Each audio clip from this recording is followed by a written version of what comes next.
momentum has been very fast indeed. With the coming into force of the regulation, obviously the bank has different considerations, basically. To date, we have seen that both ESMA, EBA and EIOPA have all issued basically warnings to the investors, saying the risks that Professor Covid has highlighted, undoubtedly the volatility, the fact that it could be used for illegally as well, perhaps for illicit funds as well to integrate within the system or for other means as well. So no, the fact that there is regulation definitely puts the bank into a better perspective. To date, we were unable to support the industry because it was purely unregulated, and we have two mantras, which is the first one is investor protection, that we want to make sure from a reputational point of view, because obviously ultimately it's the issuer or the exchange that is soliciting the activity or the funds. So one is reputational, and the second is from the prevention of money laundering and funding of terrorism perspective.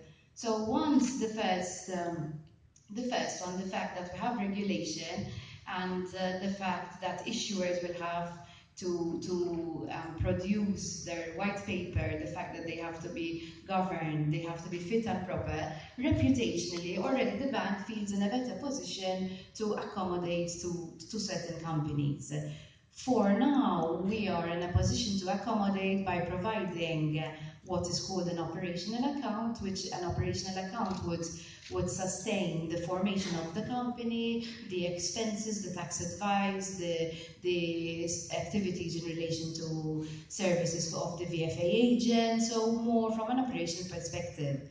The second one would be supporting from a capex perspective, because obviously not just for the consumption of electricity, but also for the actual formation of the DLT. Coming up to an ICO takes a lot of capital expenditure as well, and therefore we're supporting the capital expenditure there as well. The most challenging would be obviously when it comes to funds emanating from an ICO. There, we were very pleased to note that the regulation, at least for the service providers as well as for the issuers, that they will be subject persons. So basically, they will have obligations just as much as a bank to identify and verify the customer, to see the intent and purpose, obviously subject to proportionality, to determine the source of wealth there. So the bank, whilst not putting reliance, has a certain level of comfort that it obtains from the fact that they are subject persons. Thank you.